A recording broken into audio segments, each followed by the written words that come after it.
Hello and welcome back to Market Shares. I'm your host, Tony Blodgett, and today I have with me, as promised, Anton Stetner is back, and we have no agenda. Here's my notes for today. It's a blank piece of paper, but man, we got a lot to talk about, and I'm going to reserve the right now, depending on the length of this conversation. This may end up being a 2-episoder. We'll see. We'll see if it's digestible in one episode. But there's a lot to talk about around interest rates, around the real estate market. We're going to talk a little bit about the local market. We live here in Washington State, and so a lot of our audience is, local folks, and so they want to hear about what's going on in Washington. We just passed a Millionaires tax in the state of Washington. There's a lot going on about that we're going to unpack and probably, hypothesize about what the impact of that might be to the market. How big the impact's going to be? How big the impact's going to be? No one's going to leave. Anyway, so lots to jump into, but I want to start. Anton comes on here every so often. He is a statistic guru, really watches the market. He is a real estate agent here locally, an owner of a real estate office, an entrepreneur, an investor, business partner of mine, and some ventures that we do together.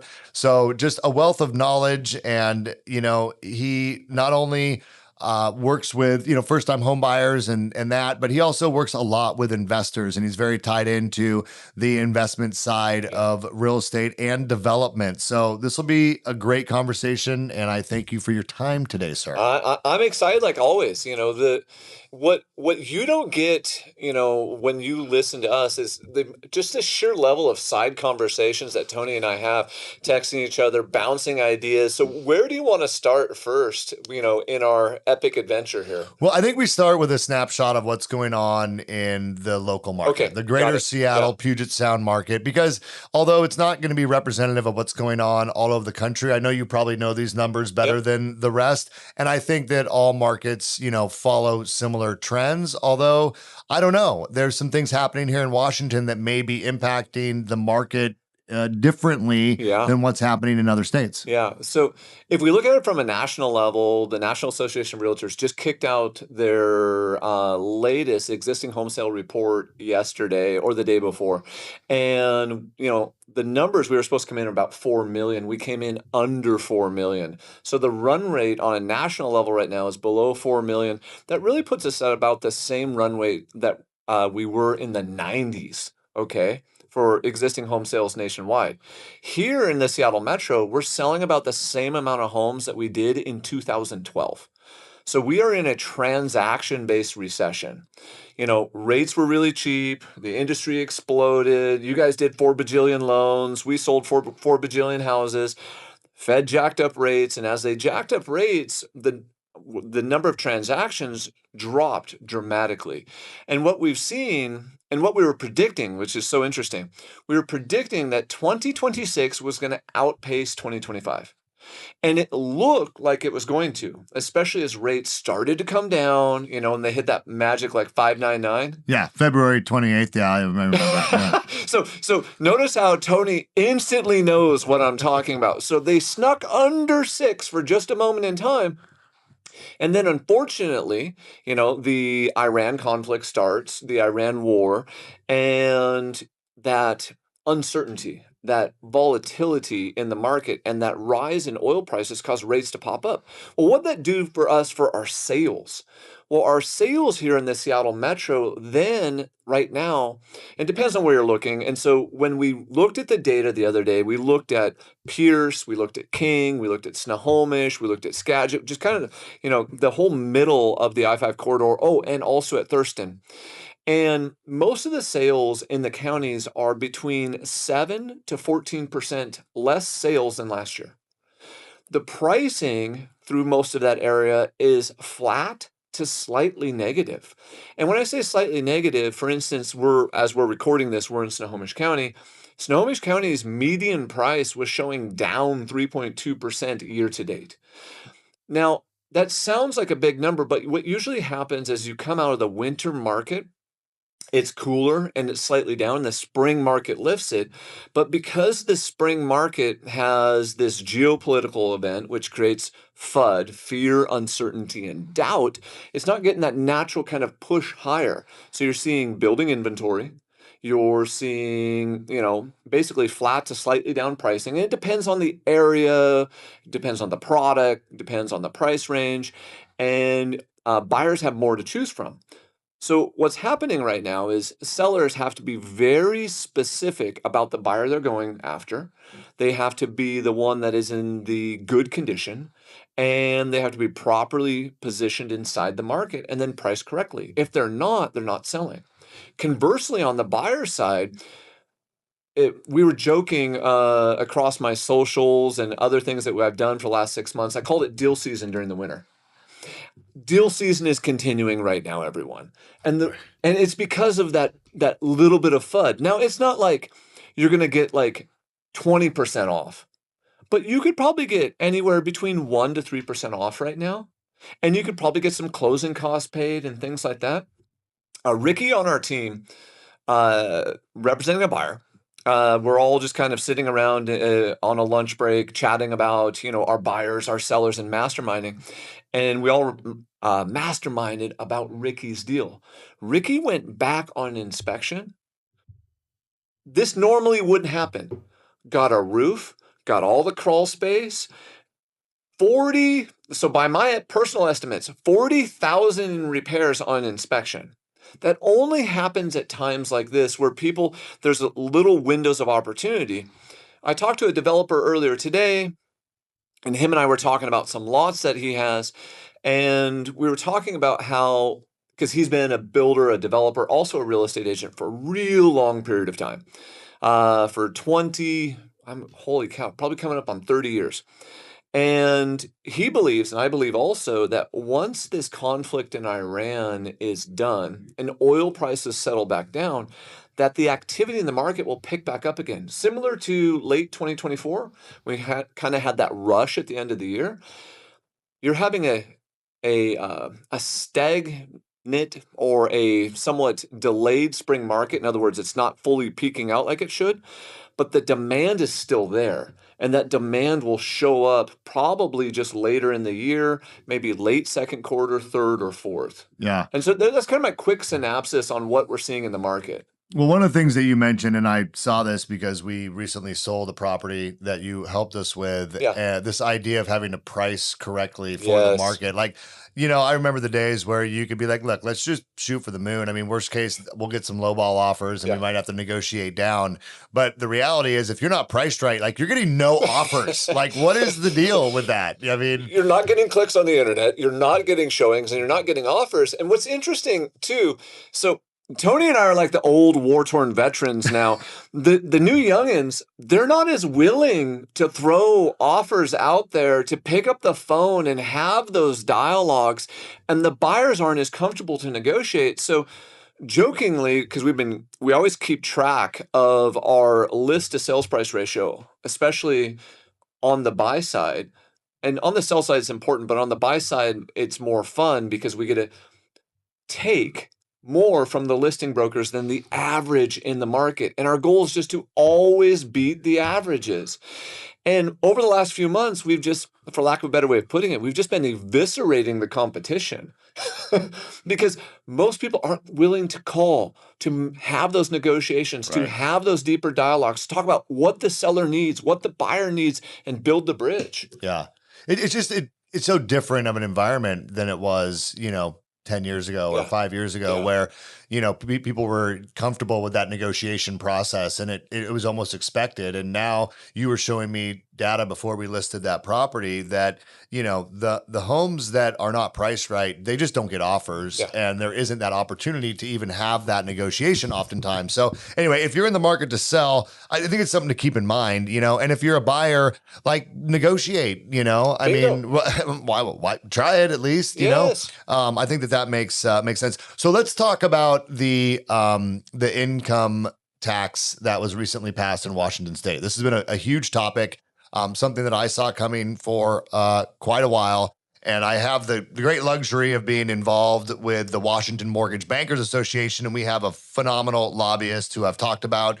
I'm really big into advocacy, but one of the things that was on my radar very early was even before the governor announced that this is what they were going to do.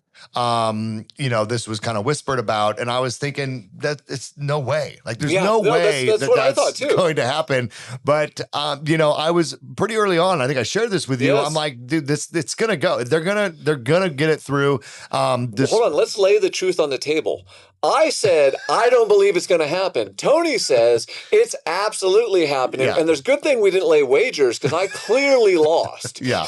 Well, I just knew, how committed they were to getting that across the finish line. Now, the story's not over there, but I feel like people are acting like it is. And I'm wondering your perspective on this. I know you've done some episodes on your podcast about this. And do you think that people, and when I say acting as if it's going to go through, we're talking listings. We can talk more about the actual numbers here, but I mean, people are leaving the state. People are frustrated. Capital flight is real, and it's already happening. Right. And so if all this thought is around, hey, we know this is currently viewed as unconstitutional per the Washington State Constitution. The Supreme Court of Washington State has ruled on this many, many years ago. It's been voted down by the people 11 times, but yet people are still acting like it's going to happen. Do you think that's because it's going to actually happen, meaning they're going to challenge us in court, which they're already doing, and the Supreme Court is going to overturn,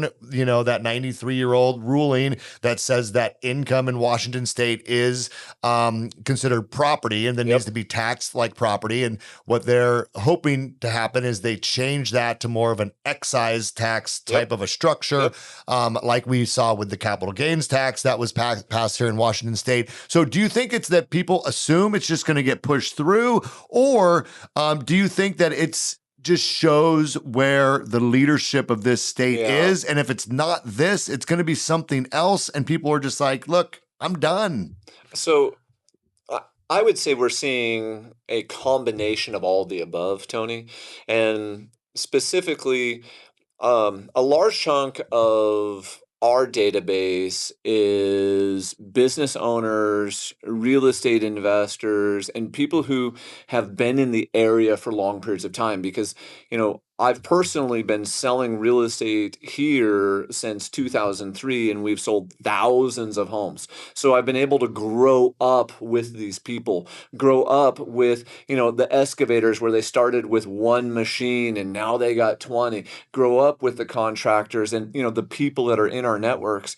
So what we're seeing, I think, is a combination of things. It's one, that they are fed up with the consistency of feeling attacked. COVID made people feel attacked. It felt like rights and liberties were being taken away and people were being told what to do.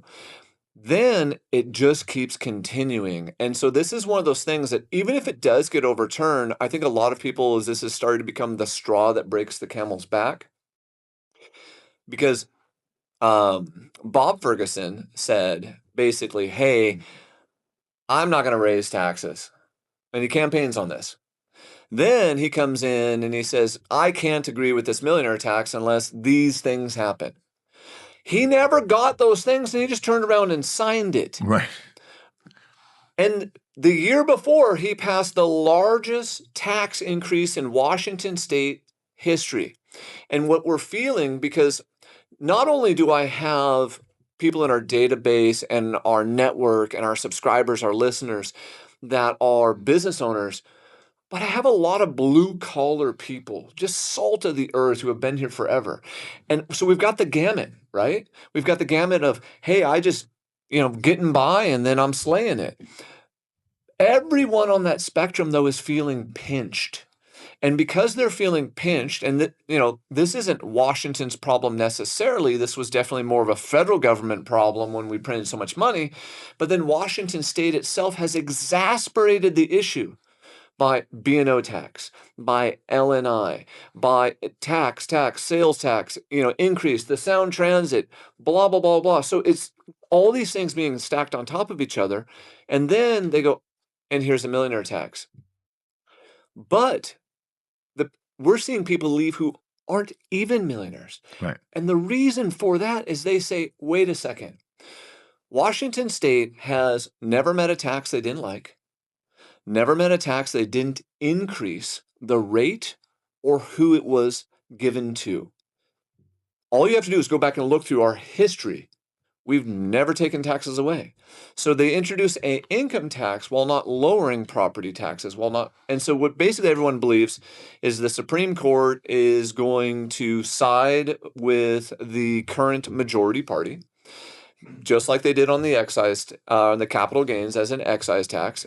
And this is where you got to hand it to the Democrat Party. Brilliant legal maneuvering. 20 years probably in the making to do this maneuver. There's enough judges that will vote a certain way. Now, 5 of them come up for election this year, so we'll see. Maybe some of them get replaced. Ferguson just shoved 2 more onto the Washington State Supreme Court, but the majority of the current judges would most likely believe or vote this law as, all right, we'll just use that to change the state constitution, instead of taking it to the voters and using the will of the voters. So whether it's low income, medium income, high income, business owner, it doesn't matter. People feel the affordability pinch. And because of this, every time they hear more taxes or they hear another problem, they're saying, I don't really know. But when we flip it around, that's also creating its own level of unique opportunities and unique circumstances for Washington State. But we do have to change some of what's happening. Otherwise, the prosperity that we're currently enjoying, so the prosperity we're enjoying was all started in the 80s, in the 90s. Microsoft and Amazon and Boeing. And then we slowly chased Boeing out. And we slowly chase Starbucks out. We can't get rid of all of these beautiful job-making companies that have helped create Washington and make us the economic powerhouse that we are. We have to attract that next level of talent. And we're chasing them away to Florida, to Tennessee, to Texas. Have you seen that? I think it was on Visualized Capitalism. It shows like how many taxpayers are moving out of each state. I've seen it, yeah. It's amazing how many taxpayers are moving into Florida, moving into Tennessee, and Texas, moving into places that are pro-growth, pro-innovation, pro-business, pro-consistency in their legislation. And I think that's part of it too. I think people are kind of getting fed up with the craziness. Like the new one with the sheriff. Basically, they passed a House bill that the bureaucrats can now push out an elected sheriff. How is that? That's completely disinterested. It means if you don't like what they're saying, you can silence their speech. Yeah. Yeah, I think it was the Bureau of, I don't remember who has the authority now to remove them, the training or something like this. But they also can change. It also changes the qualifications for who can even run to be elected as sheriff, which it's an elected, position. So there's people that are currently campaigning for to be sheriff that now technically, if with that change, can't run, and are eliminated from the deal. So yeah, I think it's a lot of things. So let's go back to the piece that you were talking about. This is where the technology sector. When we think about this Millionaires bill. First thing I would point out is that it's $1 million per household, not per individual. Yeah. And if you don't get a deduction for being married, right? Which is really weird. Which is a little weird. It's different than we've seen before. But also think about, and look, I get it. Not everyone is fortunate enough to have jobs where they're able to earn that sort of income. But think about the people that do for a second. And if you think about the whole east side of, the Bellevue market, that where all the technology companies are, you have many dual income households that both work in the technology sector who in many cases derive a lot of their compensation through RSU income, restricted, stock options. And so that brings them, through a vesting period of earning the stock. And then there's like a large windfall when they can distribute that, pushing, I would argue, many of those families over that millionaire threshold. So you've just taken. Hold on, I want to make something very specific for the audience. What happens for some of these people with their restricted stock units is let's just say jointly together, they're making 400 grand, 400 grand, 400 grand, 400 grand. But they've been deferring part of their compensation as these RSUs, and then they pull them all in all at once because they have a vesting event, which all of a sudden, maybe in that year, they make an extra $1 million. Well, now they've got to pay an unbelievable amount of that too. So what is their incentive to stay versus move right before they vest? Right. And I think that it's more than that. I mean, that was kind of that's the obvious concern.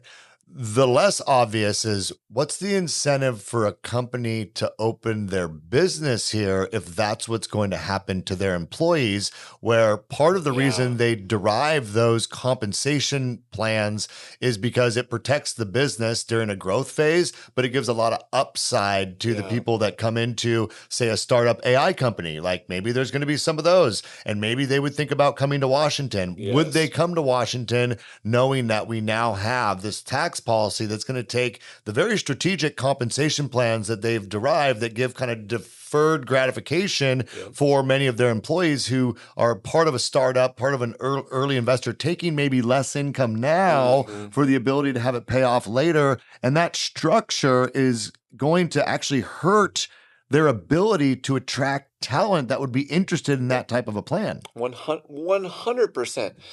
So, for one of our episodes, I went and did a bunch of research, and I didn't know this personally.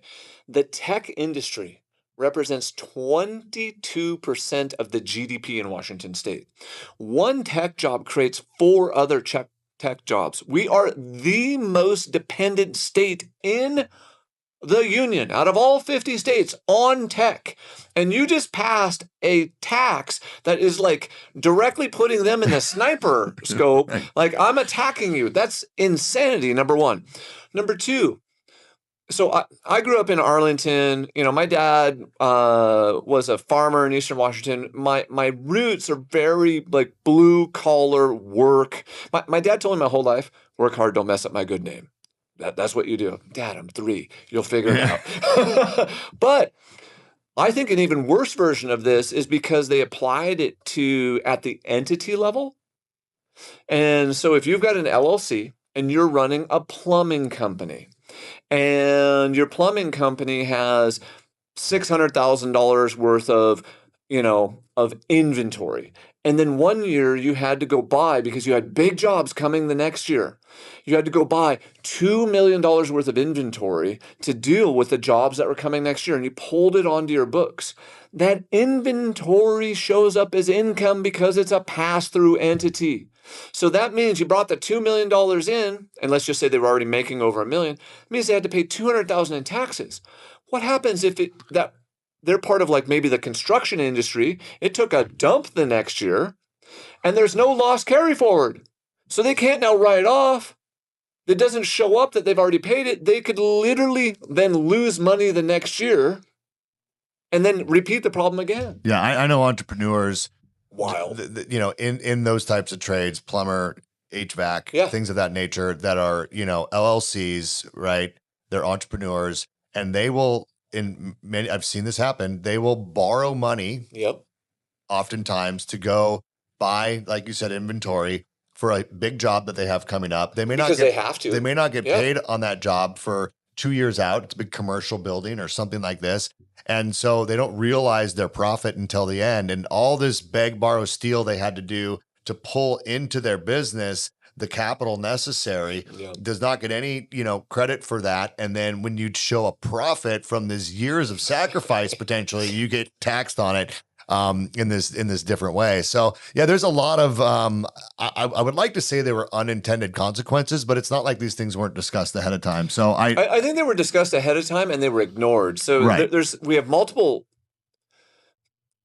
I'm not an attorney. I'm not going to play one on TV. Seek your own legal advice. But in my personal opinion, this is blatantly unconstitutional. And you're not upholding the oath of the office by passing something that's blatantly unconstitutional. But what you're doing is you're bypassing the will of the citizens. You mentioned it already. The 11 times they voted against it, you're bypassing them and you're just saying, hey, we'll let the Supreme Court figure it out.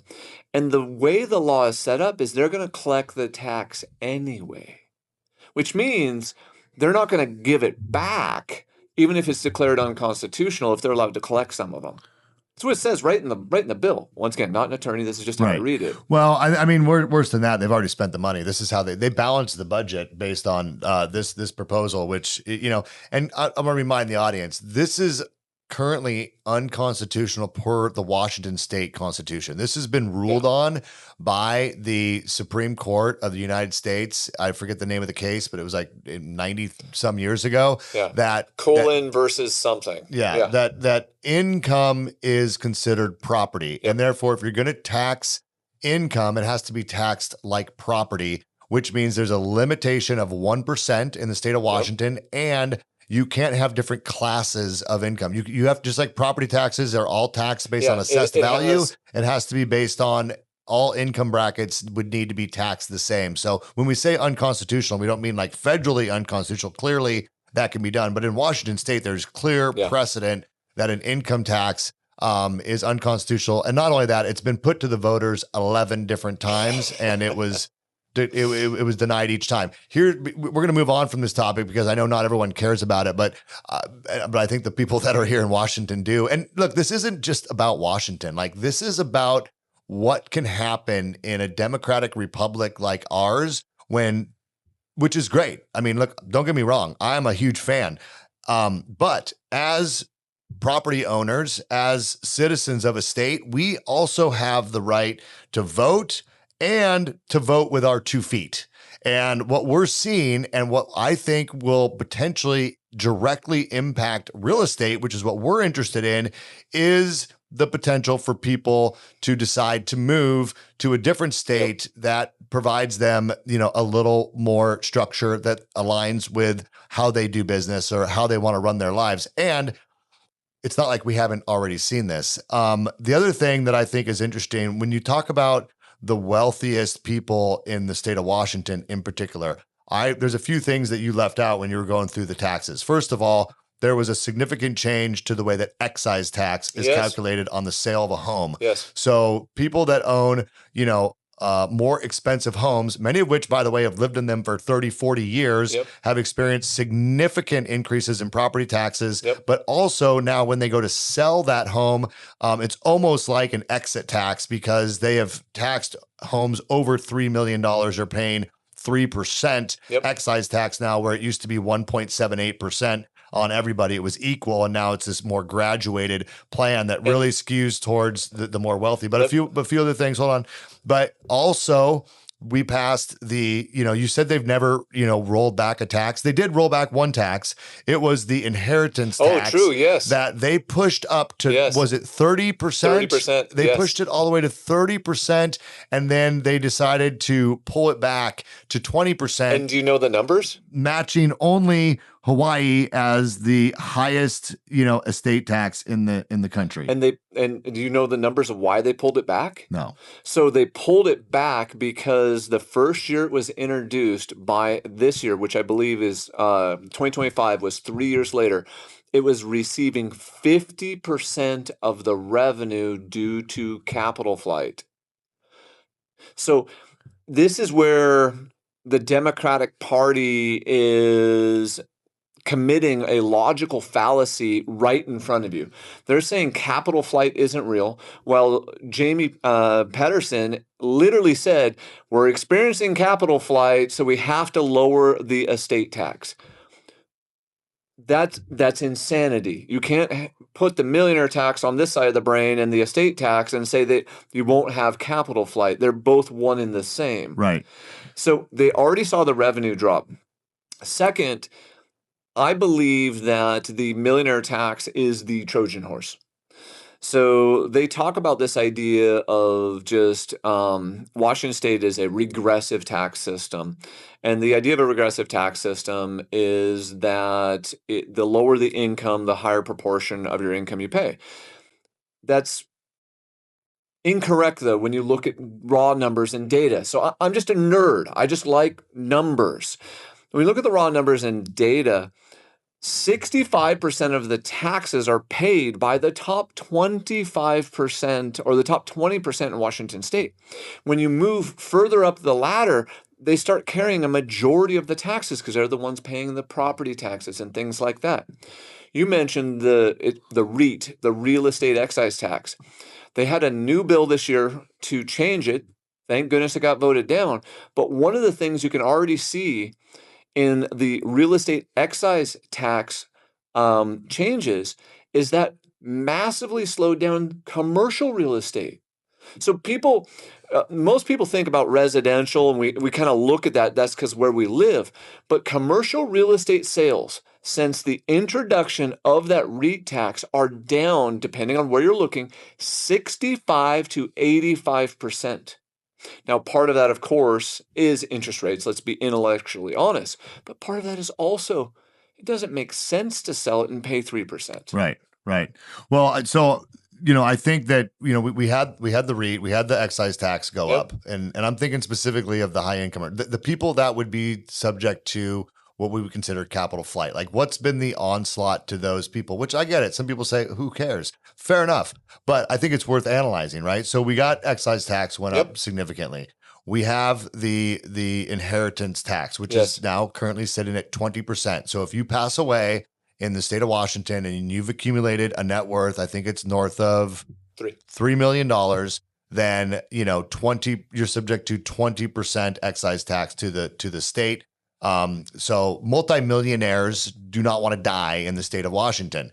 And so one way to counteract that is to leave the state of Washington to states that don't have the excise tax. Now, we layer on top of that, there is a luxury tax that was recently passed on vehicles. So now if you purchase a vehicle north of $100,000, there's an additional 8% on, luxury tax, I believe on top of that. We also had a capital gains recently passed. After numerous attempts, it was voted down. But because people see this as income, right? Capital gains is income, and it would fall under the income tax being not constitutional in the state of Washington. They were able to take this to the Supreme Court and get this reclassified as an excise tax. And this is exactly what they intend to do, I believe, with the Millionaires tax. 100%. This one, though, interestingly enough, and this is where it's a little nuanced, is because they had built into that law some of the other things that the capital gains tax was going to fund, they had the opportunity to then, when this, because this one did go to a vote of the people, and you would have thought that the people would have immediately overturned it. But the Attorney General had the opportunity to write the, overview. This should irritate everyone who understands what Tony is saying right now. Politicians should not be able to go through and rewrite something that the majority is voting on based on what they feel or how they interpret the law or the initiative is being enacted. That irritates me, like at an epic level. Yeah, I mean, there's definitely some things that they had funded or said they would fund with the capital gains tax that if it were to have been repealed from the voters, those things would have been impacted, meaning they would have had to find a different way to fund them. But the way that they were able to word that, it basically told the voter, like, you're hurting children, and you're going to take money away from daycares, education, and Medicaid or something like that. Which no one wants to do, right? Bingo. But had they not kind of built that into it initially, I mean, that was the plan. And look, these are the same tactics and strategies that are going to be used with this Millionaires tax. I think the other thing, all I was pointing out there, Anton, is that it's not just the millionaires tax that's impacting high income earners in the state of Washington. It is the real estate excise tax. It is then Yes. the capital gains tax. It is the property taxes. It is like we have got all It's these the things, and many of them are sales pointed. tax. Well, but sales tax impacts everybody. I'm thinking about there's a number of things Well, then that just have all go been to B&O. pointed directly towards the higher incomers. B&O being one of them. Yes. Yeah, B&O is another good one. Property taxes is another good one because what happens is, like, as a business grows, quite often they buy real estate for the business. And so we've got entrepreneurs, investors, people that we know that cut six-figure property tax checks every year to keep their businesses moving, to keep their rental portfolio moving. I was joking with one of our longtime friends and investors. They spend $250,000 a year on property taxes. Now, they own a lot of property, but they've been accumulating that over 40 years. Right. This isn't something that just magically happened and you had 30 years of being broke and now they have money. What also happens too is it's the consistency in the messaging. So just go to car tabs as the example. Car tabs, the voters specifically said, I want $30 car tabs. It went to court and it even went to the ballot. 4 times we said, hey, we want $30 car tabs. And the Supreme Court said, you don't understand what you're signing, and just ignored the will of the people. So there's this constant ignoring of the will of the people. But the red herring that I believe here, Tony, is this isn't a millionaire tax. This is the income tax for everyone. And they're putting it out as a millionaire tax, but they've already spent the money. This was how they closed the budget gap. So by the time the revenue is collected, it's already been spent, which means if this is declared unconstitutional, or to keep maintaining the budget, they're going to have to widen who pays it. Because right now it's relying on approximately 16,000 households. Well, if 6,000 of them leave, this doesn't even fund itself. Right.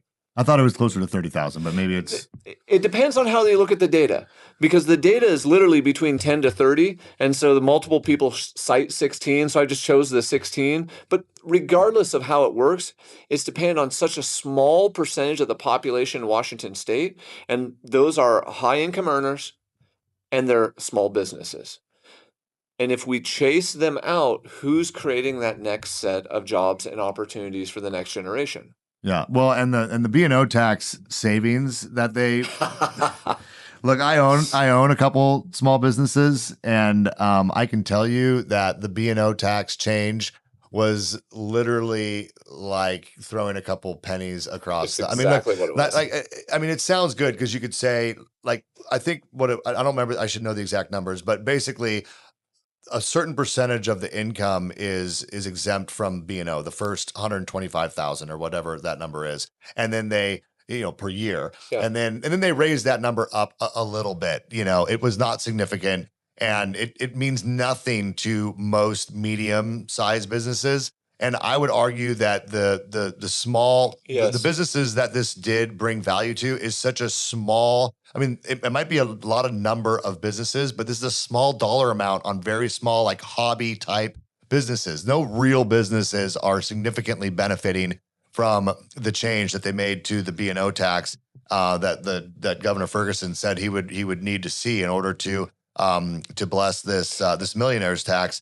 And then the other thing that I thought was very interesting is the idea that Bob Ferguson thought that it would make a lot of sense to provide free meals to all students in the state of Washington, both breakfast and lunch, for free. And look, and I get that. Like, there are families and students that need absolutely help, and everyone should have nourishment, especially kids when they're in learning and doing that. And I feel like there's a lot of programs to help with that. What isn't necessary is to allocate in the budget the need to feed every single person, whether they need it or not, whether they ask for it or not, whether they take the meals or not. And it's just interesting. It's an interesting strategy that I wouldn't have got behind. But look, I think I'm getting, we're getting too far down the road. Look, at the end of the day, my point of this conversation is that I think that these tax policies, not just in Washington. I'm experiencing it because I'm in Washington, but we are seeing this in states all across the country. It's headline news right now. Yeah. A lot of people are moving, all around the country. Washington now being probably the most talked about because of it's such a significant change, but we see this all over the country. And I think there is going to be, just like the Great Migration. Remember during COVID, we saw the Great Migration, and it was partly due many of the same states, it turns out. It was mostly due to the policies that were enacted by local government around how they dealt with the challenge that was COVID. Yeah. And some people felt it very, oppressive, as you mentioned earlier, and people left those states, and then that kind of calmed down. I think we are in a new kind of Great Migration, led this time not so much by a pandemic, but more by the implementation of tax policies, which, by the way, these people are all learning from each other. The states that align philosophically with these ideas are taking the ideas like, we're not the first millionaires tax. It's just that, we've seen it in other states, and then it got implemented here as a way to bridge a budget that, frankly, no one has any interest in balancing the budget, meaning there's two sides to every balance sheet, to every P&L. There's a profit, there's a revenue side, and there's an expense side. And all we do, it seems like, is figure out how to bring in more revenue. And we never talk about managing the expenses, which I don't know of any other business that has the luxury of doing that. So two things. Washington State's population since the budget in 2013 is up 18%. And since the budget in 2013, its spending is up something like 117. So I would just ask people, do you feel you're getting more, 117% better services today than you were, a little over 10 years ago? Well, the answer to most people is probably no. I don't feel like I'm getting that level of service. So what's happening is the government bureaucracy, the middle management, the bloat just keeps going. What we need to do is basically just sit down like any business would. What's the expense? What is the result?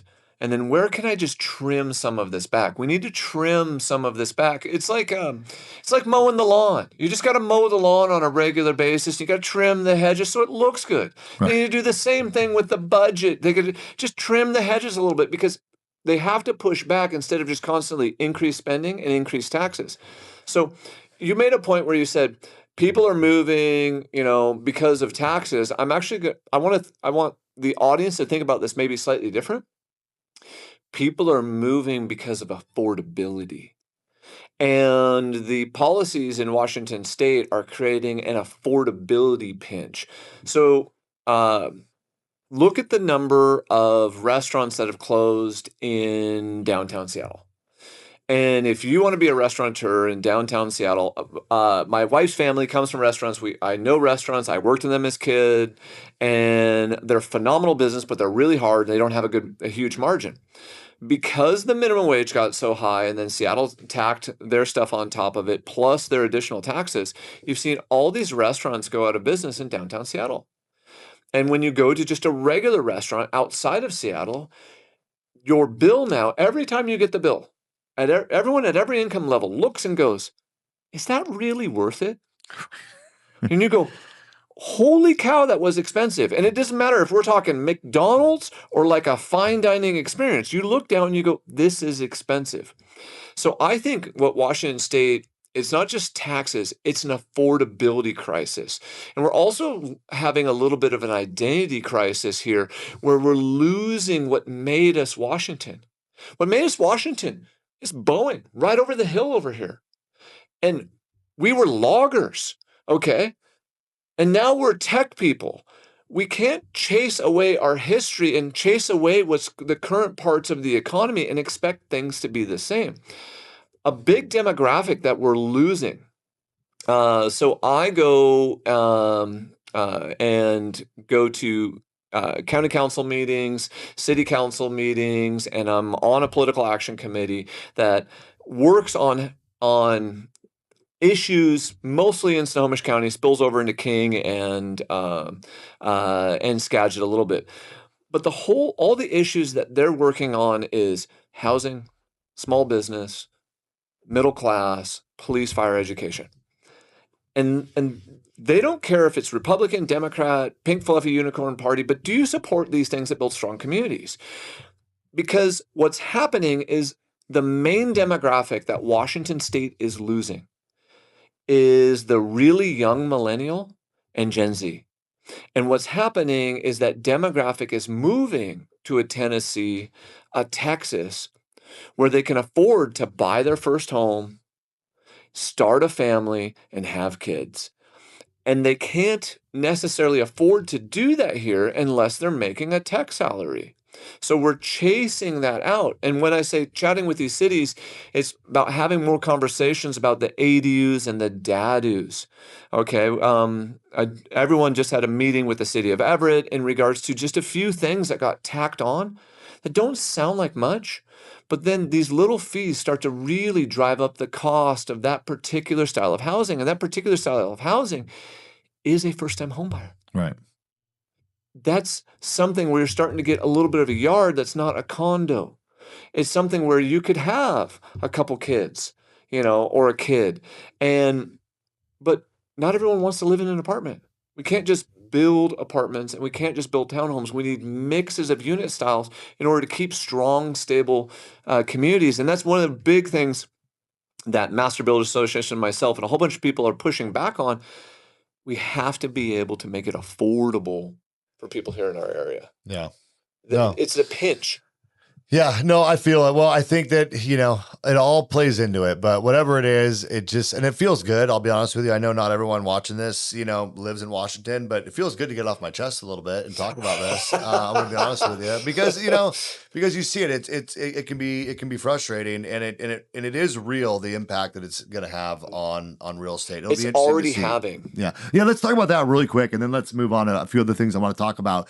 So you were mentioning that in some of the higher end markets like Medina and others, like what's going on with the real estate listings in those markets? So when we look at the market, I like to think about the market as below the median. Okay, median is just the middle of the market. It's not really affected greatly by the top or the bottom. So when the median moves around, it's a good barometer of the market. So we look below the median, at the median, and then above the median, which would be your move up. And then we look at luxury and ultra luxury. So ultra luxury usually is like 2 to 3 times the median.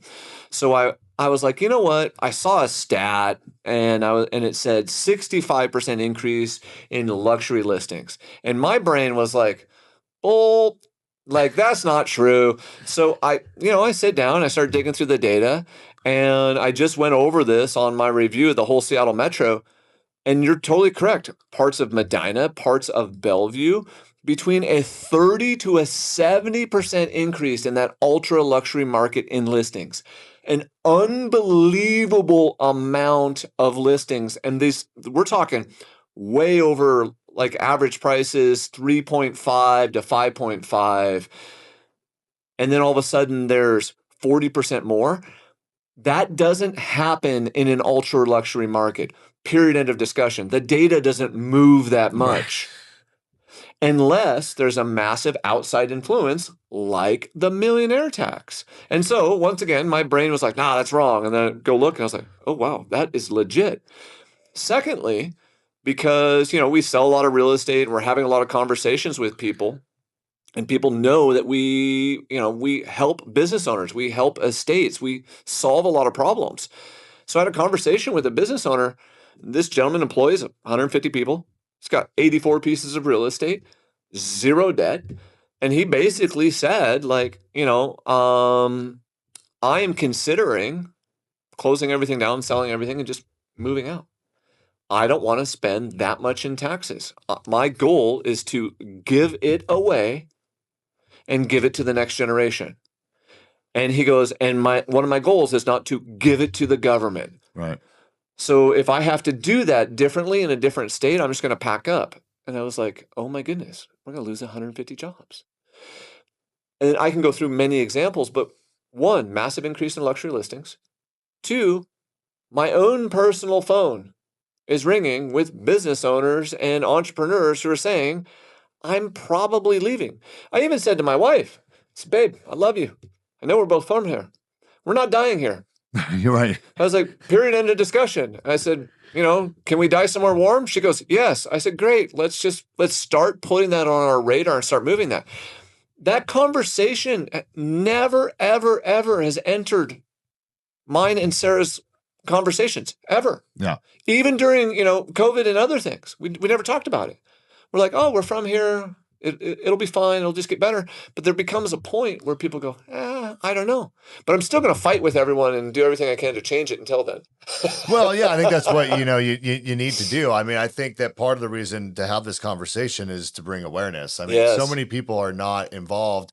And look, I would not say that our opinions or even my opinion is the only opinion, right? Correct. There's obviously other opinions about why some of these things may be necessary. I think that the conversation, though, that hasn't been happening is, okay, let's better understand the other side, and then let's make sure that we honestly and openly talk about the consequences of these decisions and see if there might be better ways of solving the problems, because it feels like the options that they chose are going to have a much larger impact than was intended. I saw many people who believe that the millionaire's tax is the right way to go, that honestly believe that people who've lived here their whole lives and our high income earners just will not leave the state. And I think that what you're clearly seeing, like, these people don't list their ultra luxury houses unless they intend on moving. So we are seeing it,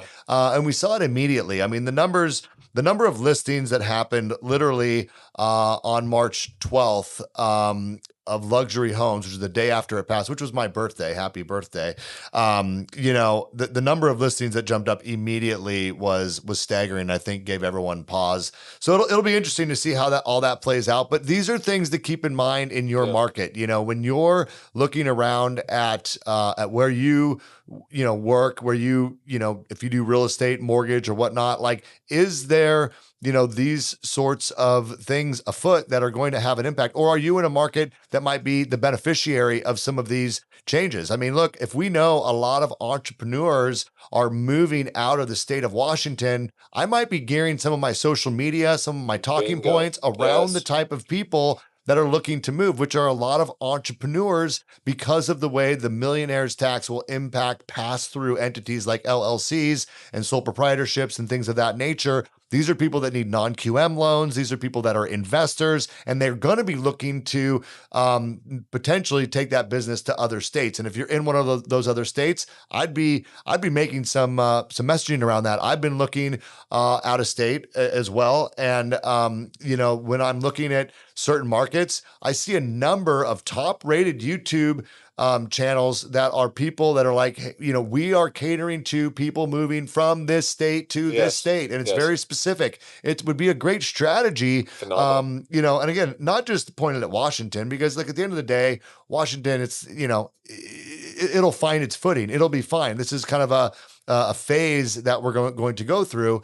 But these sort of things happen all the time, and they're overlooked areas by people in the real estate industry that you could definitely, find a niche for a while or a period of time or a few years, or maybe even for a career, depending on the situation and what state you're in. So I'd be thinking about those things. So whether you're in mortgage or in real estate, I think the thing that we want everyone to hear is carve out your niche and then go deep in that niche. And Levi Lassick did a really good job, and I think his YouTube channel was Living in Dallas. He read Creator Secrets, a book by Benji Travis and Sean Cannell, and then he built that YouTube channel and was doing just relocation. And so I did the exact same thing you're doing. I actually just got on YouTube and I was looking in Tennessee and in Texas and just these states where it shows the migration going to. And I was looking for YouTube channels, and I was looking at the titles I'm telling you how to make money. Please listen. Look at the titles, look at what the video is about, and you can see that there was just kind of this similar pattern all around the United States to capitalize on that migration, because migration always happens for one reason or another, and this is just something that is, you know, policy is forcing a certain level of migration to happen. Now, what I hope that happens is we wisen up, because very simple. Washington State, I believe, if they were, I think the general populace would be actually okay with raising taxes in certain areas if one, taxes were lowered in others, and two, if you could demonstrate to the public and the voters that the dollars were being used well. In other words, that the waste, fraud, and abuse had been cut out of the system instead of just constantly asking for more money. Yeah, I think it's a big part of it, to be honest with you. I don't think most people have a problem, paying taxes. I Yeah. certainly don't. I don't have a problem with, programs, like welfare type Yeah, of programs that course. they're supporting, people that are in difficult situations. Not everyone's as blessed as everyone else when it comes to the ability to earn income for many different reasons. And we need to, I think a lot of those programs are necessary, 100%. What I have a problem with, just for me personally, is like what you said, the accountability, Yeah. the waste, fraud, and abuse. But it's more than that. It's the messaging around. It's important for us to balance the budget. It's important for us to look at All expenses you that we might be able to. Well, no, I mean, and, Yep. and look, it's the same way. If you work in mortgage and real estate, I think that one of the big initiatives that companies have right now is, Yes. we need to drive down our costs to produce. If you Yes. think of the corporate entity as the government, like they need to shrink down those expenses. I mean, this has been talking points and initiatives that we're working on, very, very much. And I'm sure it's the same in the real estate world. And it's the same for government. The people want to hear that you are looking at ways of being smart with their money. One state that I, considered was Idaho. And so I'm like, I don't know much about Idaho. I think it's, a very different state than Washington. Yeah. And so what I did was and this is, I'm kind of a geek like you. I watched the State of the State address by the governor of Idaho. Oh, cool. Yeah. Good job. Didn't know the guy, Yeah. never heard him, but I'm like, what's he saying? I'm Yeah. just curious, Bingo. and what was interesting about it was, I would say, a good percentage of the messaging. Now, again, he's a politician, so I don't know, whatever, but the messaging was, we need to make sure that we don't increase our spending. We need to look at ways of decreasing and making sure we don't increase spending without Bingo. without having to put, burdensome taxes in place. Like that was literally the messaging. And it was not focused on taxes and what we're going to do there. It's making sure that whatever we're spending now, we don't spend more. And if that means we have to be strategic in some of the cuts that we make and the things we do, it was like the whole focus was keeping costs down. And again, just remember that it wasn't like Sound Transit where well, they yeah, right. But look, I just think about it and I'm like, every business has, and I said this earlier, I'm going to say it again, every business has a P&L. And there is, it stands for profit and loss, but really it's revenue and expenses. Like you have revenue coming in and you have expenses going out. And I feel like any business that is only focused on how do we generate more revenue and never talks about what do we do to manage our expenses and be efficient. And I want the same thing from my government. And that's kind of in line with what you were saying, exactly. the waste, fraud, and abuse. But to me, it's more than that. Like the talking point should be, what can we do to, look at driving down expenses? I mean, every smart business and successful business needs to do that. And I think the government needs to do that. And as a taxpayer and as a voter, that's what I want to hear. Like, how are we doing that? Yeah, because that makes government sustainable. So the current track they're on is not sustainable. There's not enough taxes they can collect from everyone because the spending is increasing exponentially. So, like you said, states follow each other. Well, if we keep following California, California is going bankrupt. We can't keep following them. So we have to change and do something different because the model of Washington always follows California like the little duckling right behind is breaking. and it's breaking right in front of us, and we need to stop following the ideology and do things that help the middle class and affordability. The middle class and affordability is the biggest issue, I think, facing Washington State. We need strong middle class. We need affordability. We need people who can start families here in safe environments, get their little picket fence, the dog, and, the kid. Because we're not, we don't have an Washington State's population right now is not growing because we're having babies and Washingtonians are staying. Washington State's population is only barely growing. I'm talking by it was like 10 or 12 or 15,000. It was such a low number, but that was all due to foreign immigration. And what was happening was Washingtonians were leaving, and we were backfilling that with foreign immigration, which is totally fine. But because I'm first gen from mom, second gen from dad, but you also don't want to lose the core of Washington by not having its own population grow. You lose the Washingtonians, then you're just everywhere else. Right. Well, no, I think I mean, that's a whole nother conversation about the growth of the nuclear family. You know what correct. I mean? Yes. That's a big issue in the United States. It's even worse in other countries. Yeah. It's very interesting, but you're right. But that comes by, building communities, like you were talking about earlier, when people, have that strong, healthy, community, then they set roots, and Bingo. then that leads to, marriage and family and all the things that come with that. So it's an interesting conversation. Let's I think we beat this one pretty good. I and again, it's like, for me, it's something that I've wanted to have a conversation about, so I appreciate you being always able to get after it.